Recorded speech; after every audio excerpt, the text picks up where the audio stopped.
2 মাসেও পরিবর্তন নেই হাম পরিস্থিতির। সংক্রমণ ও মৃত্যুর সংখ্যা উদ্বেগ বাড়াচ্ছে অভিভাবকদের। হামমুক্ত ঘোষণার কথা থাকলেও এই বছরের চিত্র যেমন শঙ্কা জাগিয়েছে, তেমনি সামনে আসছে দেশের স্বাস্থ্য ব্যবস্থার বেহাল দশা, যার বড় ভুক্তভোগী প্রান্তিকের মানুষ। কোথাও শয্যা সংকট, কোথাও সঠিক চিকিৎসার অভাব। এমন সব তিক্ত অভিজ্ঞতার কারণে জটিল অবস্থার মুখোমুখি আক্রান্ত শিশুরা।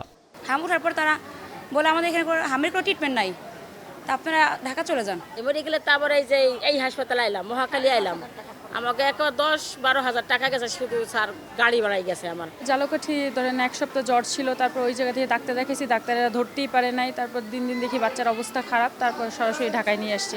জনস্বাস্থ্য বিশেষজ্ঞ বলছেন, হামে এত মৃত্যু বিশ্বের কাছে ভঙ্গুর স্বাস্থ্য ব্যবস্থা হিসেবে চিহ্নিত করেছে দেশকে। অভ্যুত্থানের পর চিত্র পরিবর্তনের পরিকল্পনা হলেও বাস্তবায়ন করা হয়নি। তাই বর্তমান সরকারকে প্রাথমিক স্বাস্থ্যভিত্তিক ব্যবস্থা তৈরির পরামর্শ তার। আমরা কিন্তু বিশ্বের কাছে একটা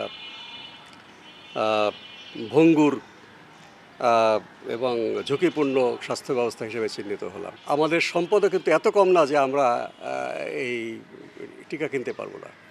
কিন্তু আমাদের যে ব্যবস্থাটা হচ্ছে উল্টো পিরামিড। প্রাথমিক স্বাস্থ্যভিত্তিক চিকিৎসা ব্যবস্থা এবং জনস্বাস্থ্য ও স্বাস্থ্য উন্নয়ন ভিত্তিক স্বাস্থ্য ব্যবস্থা তারা করবেন। খুব সুন্দর ম্যানিফেস্টো। সেই লক্ষ্যে কোনো কাজ হয়েছে বলে আমার চোখে পড়েনি।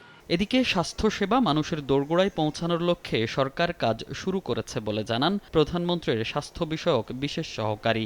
বলেন, ওয়ান স্টপ মেডিকেল সার্ভিস চালুর পরিকল্পনা আছে সরকারের। স্বাস্থ্যকর্মী নিয়োগ দিব এবং যারা এক্সিস্টিং স্বাস্থ্যকর্মী আছে আমরা ওয়ান স্টপ সার্ভিস, একজন স্বাস্থ্যকর্মী সে একটা প্যাকেজ অফ সার্ভিস ডেলিভার করবে মানুষের ডোর স্টেপে, এবং প্রতি মাসে একজন স্বাস্থ্যকর্মী প্রতিটি ঘর ভিজিট করবে। গত 15 মার্চ থেকে দেশে হাম ও এর উপসর্গে মৃত্যু ছাড়িয়েছে 430 এবং আক্রান্ত 53,000-এর বেশি, যা গত 25 বছরের মধ্যে সর্বোচ্চ। মনির হোসাইন, সময় সংবাদ, ঢাকা।